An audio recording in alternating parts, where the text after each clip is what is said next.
Wuchang Fallen Feathers has quite a few bosses lined up for us, and they are going to vary quite a bit in difficulty. Some of them are going to be really difficult, whereas others are going to be questionably easy. So without further ado, let's take a look at all the bosses in Wuchang Fallen Feathers as you rank them from easiest to most difficult. Coming in at the easiest on our list, we're going to have the Tang Palace Maid. This is going to be the easiest of all the bosses in Wuchang Fallen Feathers. Surprising, this isn't actually the first boss you encounter. However, this one is going to be the easiest. She's going to have very basic attacks. She's going to have a very small health bar, so she should go down without too much hassle. There isn't any quirks to her. She's just a very straightforward, simple boss, and she's going to be the easiest. Now, moving on to the next boss on our list, this one's going to be the Reborn's Tree and Soulwood. Now, this boss actually you've encountered much later on in the playthrough. However, it is a very simple boss. The attacks are questionably easy to the point where some of the attacks are so difficult to even get hit. You actually have to try to get hit by them. It has very basic attacks, very slow attack patterns, and there really isn't much to it. The only way you're pretty much going to die in this boss is if you accidentally run up to the boss itself, as it's kind of like sitting in this puddle of blood, and if you do end up going too deep into the blood, you will instantly die. That is pretty much the only way you're going to die in this boss. Otherwise, this boss is very easy to beat, and it is going to be coming in at the second easiest on our list. Then coming in next on our list is going to be Master Raider Man-Eating Dutang. This one is going to be a pretty cool boss. You're actually going to come across him also fairly early on in the game. He has some fairly simple attacks. He's also quite slow, relatively low health bar, and he is going to be another like introductory boss. He has a very cool effect where if you do end up taking long enough to fight him, he will end up doing this massive AoE fire attack, which will actually set fire to the whole field around you, which actually looks very, very cool. But otherwise, he's a fairly easy boss to beat. I think most players should probably get through him on their first or second try. Nothing too special about him other than he does have some pretty cool looking attacks. Then moving into the next one on our list, we're going to have the Bai Kru. Now, this one is actually the first boss you're going to encounter in the game. It is going to be a fairly easy boss, but there is one caveat to this boss. You can only have one attempt to beat it. If you do end up dying, you will not be able to re-attempt it. Otherwise, this boss would have probably been even low on the list. It is going to be a fairly easy to beat boss. It has very easy attack patterns, doesn't do much damage. It is going to be your first ever boss you encounter, so they kept it a little bit easy. But again, you only have one attempt at this. That's why it is going to be a little bit higher than the other boss on this list, because of the fact that you only get one shot. Coming in next on our list is going to be Gluttonous Monstrosity. Now, you're going to come across this boss quite early on in the game, and she is going to be a fairly simple one. Most of her attacks are going to be very telegraphed, and she is going to have two phases. However, both phases are going to be the same health bar, and she is going to offer some fairly simple attack patterns, which shouldn't be too difficult to learn. She doesn't have a massive health bar either. She should go down fairly easily. She's not going to be that tough, but she's going to be a little bit of a step up in terms of difficulty compared to other bosses on this list, but she's still going to be very manageable and still going to offer you plenty of windows where you can attack her back. So she is going to be a fairly easy boss to encounter. Moving on to the next one onto our list, we're going to be having Feathered Priest Lu Bing Zang, and this one is going to be a pretty big step up compared to other bosses. He's the first boss where I think most players are going to maybe die a couple of times. He does have a lot more attacks that you're going to have to memorize. He is a little bit faster. He can also fly around, so he's a little bit more difficult to actually attack since he does use a lot of verticality. He isn't going to be that bad, but again, he does have also a very dangerous grab attack where he is going to kind of spam that one whenever he can. If you do end up getting hit by that, you will take a big amount of damage. Again, he's not very difficult, but he is definitely a step up from the other boss on this list, and he is going to be coming in at number 18 spot. Then coming in next, we're going to have South General Liu Winksu. He is going to actually be encountered much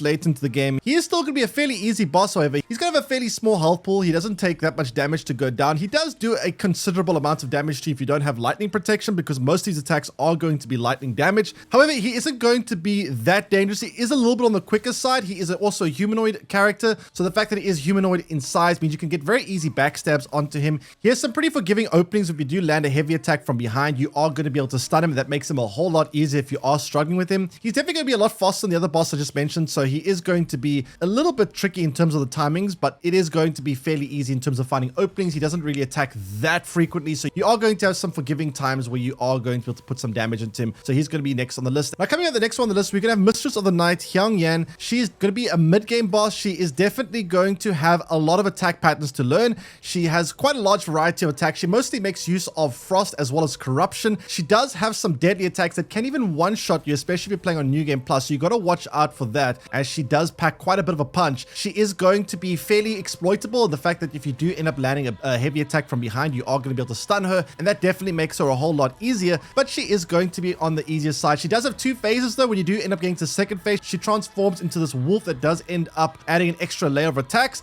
She's a very cool boss. She has a lot of different attacks that she can use, and she is fairly quick, so you're gonna have to time those dodges quite accurately, as she does have a lot of melee attacks, which is going to make weapons that rely on clashing a little bit more awkward against her, since she doesn't really make use of any swords or daggers. She's mostly going to make use of spells as well as some kicking and punching attacks. So so watch out for that. Then coming in the next one on our list, we're going to have Monster Toddler Bai Kru. Now this one is going to be the same boss that you're going to encounter as the very first boss of the game. However, this time around it's going to have a lot more health. It's going to do a decent amount more damage. It's also going to have a lot more attack patterns you're going to have to watch out for. However, the attack patterns are luckily still on the easier side to predict. They're fairly telegraphed and it's going to be difficult to take you by surprise. As long as you're paying attention, it should be easy to dodge this boss's attack patterns. It is going to be a very tanky boss, however, so it is going to take a while to take down, but it's going to be a somewhat more challenging boss than the other ones that we've come across, especially compared to the first time you encountered, which it was actually fairly easy then. Then coming in at the halfway mark on our list, we're going to be having Feathery Ambition Xiaoyang Z. Now this one is actually the final boss of the game, and you're probably wondering why the final boss is coming in at the halfway mark on the list. Unfortunately, the final boss of this game is actually a little bit of a letdown. He's very easy to beat. He's mostly a gimmick boss. The only thing that even makes him remotely challenging is the fact that he flies around so much that it's actually difficult to damage him at times, since he does put a lot of distance between you and him. So it can be a little bit tricky to actually damage him, considering how much aerial combat he does make use of. But otherwise, this boss doesn't really have much going for him. His attack patterns are fairly predictable. They're very telegraphed. He isn't going to pull out too many surprises here, and he is definitely going to be on the easier side. Only one phase really, and this is going to be the final boss of the game, coming in at the number 14 slot on our list. Not very difficult to beat, especially for a final boss. Again, the only thing that gives this boss anywhere near of a challenge is the fact that he has a lot of verticality to him, and he's going to fly around a lot, so you are going to have to spend a lot of your time dodging his attacks rather than attacking back. But other than that, it's a fairly easy boss and not very difficult to beat. I think a lot of people are going to beat him on their first couple of tries, and for a final boss, that is quite easy. Then coming in at the number 13 slot, we're going to be having the Blightweaver Great Centipede. Now the Blightweaver Great Centipede is actually a boss you're going to encounter fairly early on in the game, and it's actually going to be probably the first skill check you're going to come across. This boss is going to be on the tougher side, but luckily there are going to be these kind of like bone pillars around it, and if you do end up leading the boss to attack those, it is going to stun the boss, do a big amount of damage, and that's going to make the boss fight a lot easier, because otherwise this boss actually has a very large variety of attacks. It's very quick. Its attacks are hard to predict. It also has some delayed attacks where it is going to kind of mess with you in terms of trying to get the timing right. It also makes use of a lot of spells, and the most annoying thing of all, it's going to burrow underground at certain intervals, and it's going to be actually quite difficult to time the dodges on these underground attacks, which actually makes this boss fight a whole lot harder. But once you do end up making use of those pillars, it does make the boss fight a lot easier than it otherwise would have been, but it is still going to be a fairly challenging boss, and I think this is the first boss where some players might get stuck on for a while, since it is going to be your first skill check. Now moving on to the number 12 slot on the list, we're going to be having Nightmare Demon. Now Nightmare Demon is going to be basically the same model as the one that you do end up seeing when you fight your inner demon, when your madness meters full up. However, this time it's going to be in boss form. She is going to have multiple phases where when you reach certain intervals of her health pool, she's going to switch weapons, each weapon being increasingly more difficult than the last, especially when you go to her final form, which is going to be the longsword that she's going to make use of. That one can be quite tricky. She is going to have a decent amount of health. She's going to be very, very fast, so it's going to be difficult to time the dodges. And because she has so many different weapons she makes use of, it is going to take a while to learn all the different attack patterns, because each weapon she makes use of is going to have very different attack patterns compared to each other. So it's going to be a difficult one to learn all the different timings, since she does make use of so many different weapons in her multiple phases. So for that reason, she comes in at the number 12 slot. Definitely a challenging one, but still there are some monsters ahead of this one that are going to be even more difficult. Now moving on to the next one on the list, we're going to be having General of the North, A Nenki. I hope I'm pronouncing that one correctly. He is going to be like giant, but make no mistake, he is very fast for his size. He's going to be doing a lot of jumps. He's going to be making use of a lot of fire and electric attacks, where he's going to make use of his flaming sword as well as his electric arrow. And this boss is going to be a lot quicker than he looks. He's definitely going to be more on the challenging side of these bosses, and he is going to require you to maybe get a few levels before facing him, because if you do end up fighting him too early, he might be a brick wall for some.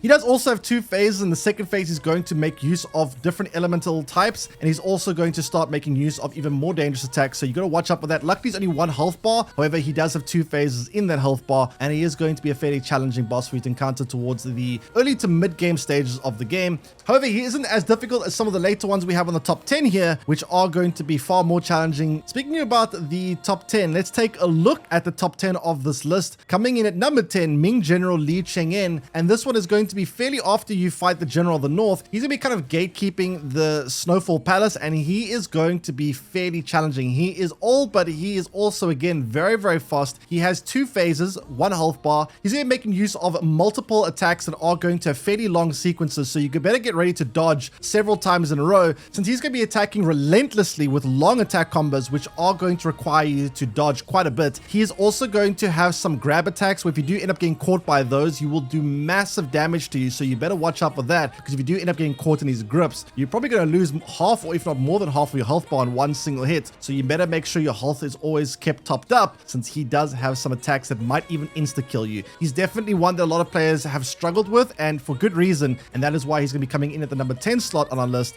Now moving into number 9, the infamous one that I'm sure almost everyone has struggled with at some point or another. This one is going to be none other than Commander Hongland, and she is going to be the second skill check you're going to come across. You fight her just after you fight the Great Centipede, and she is going to be an absolute monstrosity in the earliest stage of the game. Now, the thing that makes this boss so difficult is not that she is the hardest boss on the list or anything like that. It's the fact that you fight her so damn early in the story, and because of that, it makes her so difficult for most people to beat. Now, she does have one very big exploitable weakness in the fact that if you do end up parrying her attacks, since she does have one main attack that is going to be like kind of like a lunging attack that is very telegraphed and very easy to block and parry and counterattack, but without parrying and counterattacking her, she can be almost impossible for some. And even with counterattacking and parrying, she still puts up quite a bit of a challenge, although at a considerably easier amount. She's definitely going to be a tough boss, and she's definitely going to be one that I think many people have spent hours and hours trying to beat. I've seen a lot of people complain that they can't beat her. She's definitely one that is going to be the first brick wall that you're going to come across in the game, and one that might force you to adjust your playstyle as well as your build in order to beat her, since she's not going to be able to be beaten conventionally if you are still kind of coming to terms with the game mechanics. Now, coming in number 8, we're going to have Bo Magus. Now, Bo Magus is an interesting one. This one is a very gimmicky boss. She makes use of mostly spells, and she can be a very annoying boss. That's the best way to describe her. It's just annoying. She is going to jump around a lot, so it's kind of difficult to do damage to her. She's going to constantly be spamming spells at you, summoning minions to attack you, and she's going to just make it very difficult to do damage to her. Now, if that wasn't annoying enough, she also makes use of this kind of like force field bubble around her at certain intervals, which are going to give her extra layer of protection, and you're gonna have to kind of destroy those before you can continue to do damage to her. So she's just very annoying because it's actually just hard to do damage to her, since she's so agile, she moves around so much, she flies a bit, and it's going to be just annoying dealing with all her minions, and also just all the spells that she's going to constantly be spamming at you, making it the attack windows on her a little bit difficult to hit, since she is going to constantly be doing something that's going to do damage to you. So for that reason, Bo Magus is going to be coming at number 8 on our list. She's fairly late in the game, and at this point at least you should have leveled up your character enough that you are going to be quite formidable, but she is still going to be a little bit of a challenge, although again a very gimmicky boss at that. Then moving on to number 7 on our list, the Reborn and Dragon Emperor Zhu Yun. Now this one is going to be a very late game boss. It is going to be, I believe, the second to third final boss of the game, depending if you're going to do the secret endgame bosses or not. This one is going to be a 2-phase boss. It is going to be a fairly challenging boss. It isn't going to be the most difficult of the bosses, but it does have 2 phases, and both these phases are going to be quite unique from one another. The attack patterns are going to change quite considerably in the first phase, where it's going to mostly make use of some simple lunges and slashes.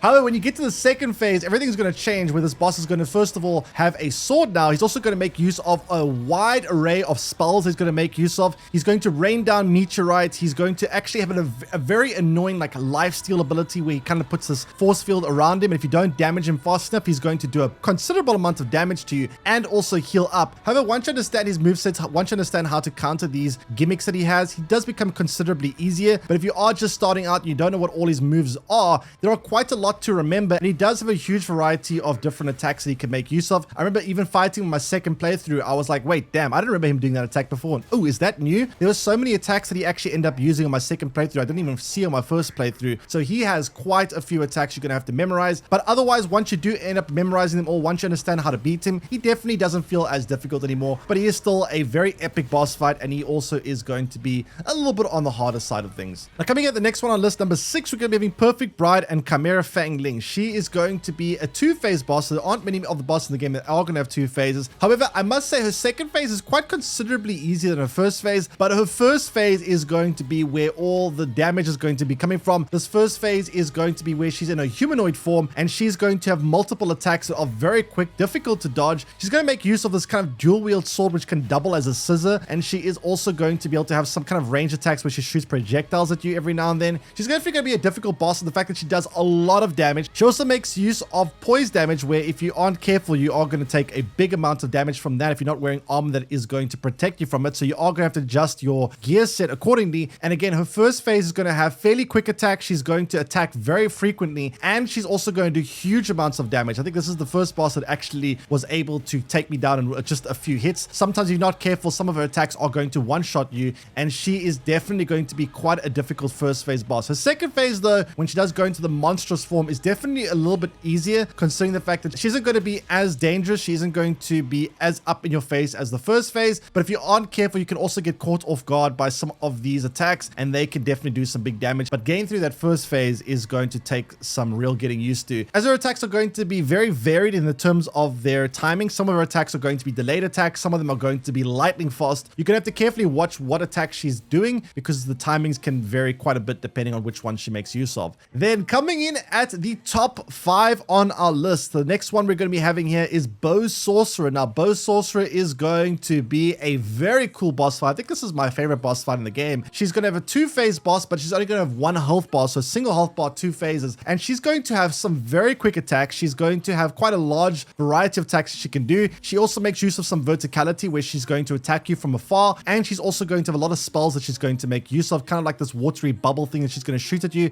as well as some tornadoes and some ice crystals that she likes to make use of as well. She also has a deadly grapple attack, where if you're not careful, you're going to get caught by that, and that is going to do some massive damage to you. She's also going to have a grab attack, where if you're not careful, she is going to kind of throw you on the ground and trample you, and that is going to do some big damage as well. She is definitely going to be a more difficult boss, and she's also going to be very fast. Her attacks are not that easiest to predict. After you get used to it, it does become a lot easier to predict her attacks, but in the beginning especially, her attacks are going to be giving you very few windows to attack her back. She's pretty much always attacking. There aren't going to be a whole lot of opportunities for you to fight back, so you're going to have to really pick your timings correctly, since you aren't going to have windows to do long attack combos on her, since she's pretty much always doing something. She's a very active boss, and she's also very aggressive, so watch out for her. She's going to be coming in at number 5 and marking the start of our hardest bosses on this list. Then following her up at number 4 on the list, we're going to be having Fierce Tiger and Sovereign Zang Xiang Hong, and this one is going to be a very difficult boss to encounter. I think this is another big skill check, which is going to gatekeep people from getting to the end game content. This one is going to be kind of like the last boss of the chapter, and it's also going to be a very tough boss in the fact that it has 2 health bars. Both health bars are quite challenging in their own regard, and the second phase is definitely going to be an even bigger step up than the first. In the first phase, he introduces you to kind of like the basic simplified versions of his attacks. He is going to be fairly predictable in the first phase. There are going to be quite a decent variety of different attacks that you're going to have to be aware of, and they are going to hit very, very hard. Some of these attacks are going to do massive damage if they catch you off guard.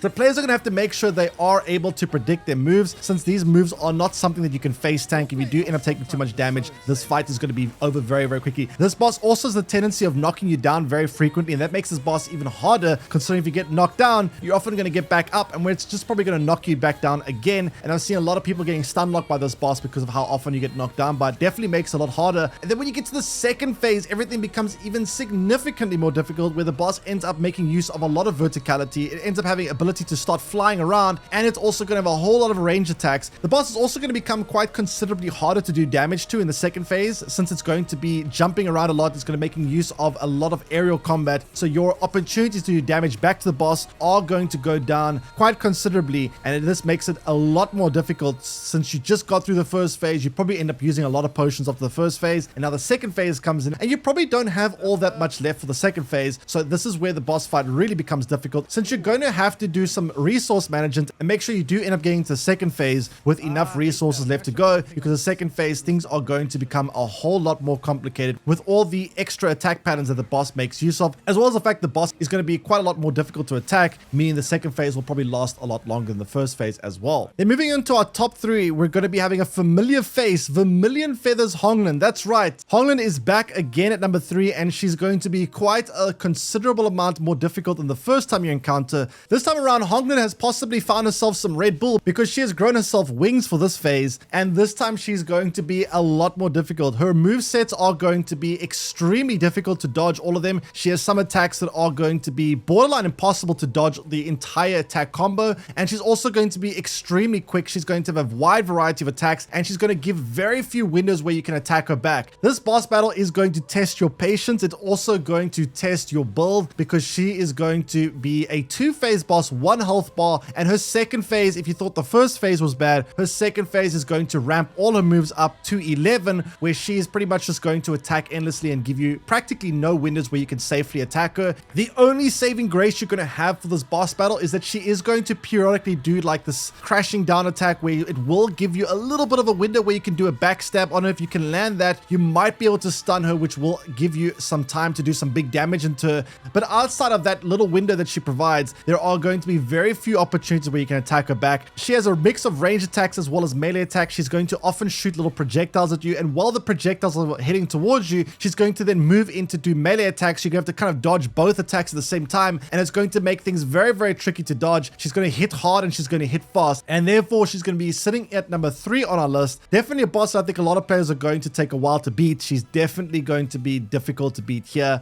Then moving at number 2 on our list, we're going to have Eternal Glory Zho Yun. Now this is an optional boss which you are going to encounter towards the very later stage of the game. If you've done all of his quests correctly up until this point and entered the Bow Capital, you will be able to unlock this as a boss battle, and he is a very, very tough boss battle at that. He is going to be extremely quick. His attacks are mostly going to make use of a spear. There are going to be some range attacks as well as melee attacks. If you do end up trying to get too far from him to heal up, he is going to then put some pressure on you, and he's also going to have incredible lunge attacks which are going to also be very aggressive. The one thing that makes this boss battle so difficult, it's so hard to find windows where you can heal. If you do end up getting knocked down or taking a bit of damage and you try heal up, he has some attacks where he can kind of just lunge towards you and do big damage to punish you for trying to heal in the boss battle. And he also has a second phase where everything becomes so much more difficult, considering the fact that he makes use of some spectral beings that are going to attack you from all different directions. If his regular attacks weren't bad enough, now you're going to have to watch all around you, since the spectral beings are going to sometimes attack you from multiple different angles, and this boss battle is extremely difficult. He has very fast attacks. He isn't going to give you a lot of timings where you can counter attack him, so it can be difficult to find windows where you can actually safely do damage. And again, considering how aggressive he is, it is extremely difficult to heal in this fight, and that's probably the most difficult thing about it, is I found that once I got damage in this boss battle, it was almost impossible to safely heal up, and that made this boss battle so much more difficult, just on the sheer aggressiveness of this boss and of how quick his attacks are. He also has some attacks that can straight up one-shot if you're not careful, so you always have to be on your toes, because if you do get attacked by the wrong attack at the wrong time, you can get one shot on New Game Plus especially, so you're going to have to watch out for this one and bring armor that's going to give you a lot of stab resistance, since he's making use of a spear for his attacks. Now, coming at number 1 on our list, we're going to have Obsession Demon. This one is going to be a boss that you might be familiar with, considering you have fought at least variations of this boss before. This one is going to be the final version you're going to encounter. This is going to be a secret boss, so you're not going to be able to encounter her unless you've done the steps needed to summon her at the later stage of the game, and she is also going to be what you need to defeat if you want to go for the best or good ending of the game. She is going to be incredibly difficult boss. She's going to have 2 phases. Now, the first phase is actually going to be fairly easy. It's not going to be too difficult to get her down to the halfway mark, but the second phase is where everything is going to be kind of ramped up to 100, where she is going to make use of pretty much every echo and every boss spell in the entire game. She's going to just basically be jumping around casting spells, and very, very fast at that. Her attacks are incredibly punishing, and she is also going to give you, I don't think, any window where you can safely attack her. Every single time I've tried to attack her, she just counterattacks me, she kicks me down, she does something that makes it almost impossible to safely attack her. She's incredibly fast. There is just no way to safely attack her, and for that reason, she's going to be coming in at number 1 on our list. A very, very difficult boss, and one that you are going to have to prepare for. She's going to test everything that you've got. One of the most difficult bosses that I've ever encountered in a game. Luckily, there was one way I managed to beat her, and that was by using the Great Axe, since that was actually able to stun her quite frequently. But if you don't use that Great Axe, and you try to use a more conventional weapon to deal with her, honestly, she's just downright impossible for some builds. If you don't have the right class set up for her, she is practically impossible to beat. Her second phase is just so damn difficult. She does massive damage. She's going to be attacking you non-stop, and there's just no window you can attack her. And also the fact that she's going to put a lot of distance between yourself and her, she's going to often attack from a range. There are going to be times where you're going to have to just practically dodge for like 30 seconds straight. And what's worse about it is you're also going to have a very difficult time to heal, because every time you take damage and try heal up, she's not going to give you any kind of window to heal. She's going to keep the pressure going and just attacking you relentlessly, regardless whether or not you are close to her or far away from her. And for that reason, she's going to be taking in the number 1 spot on our list. So be prepared if you want to go for the good ending, because you're going to have to face her if you want to get that. And she's definitely going to be what should have been, I think, the final boss of the entire game. She's definitely the number 1 boss of our game in terms of difficulty. So what do you think of the list? Do you agree with everything on the list, or are there certain bosses that you think should have been higher or lower? I'd love to find out, and I hope you guys enjoyed the video, and I'll see you guys again next time. Take care, everyone, and bye bye.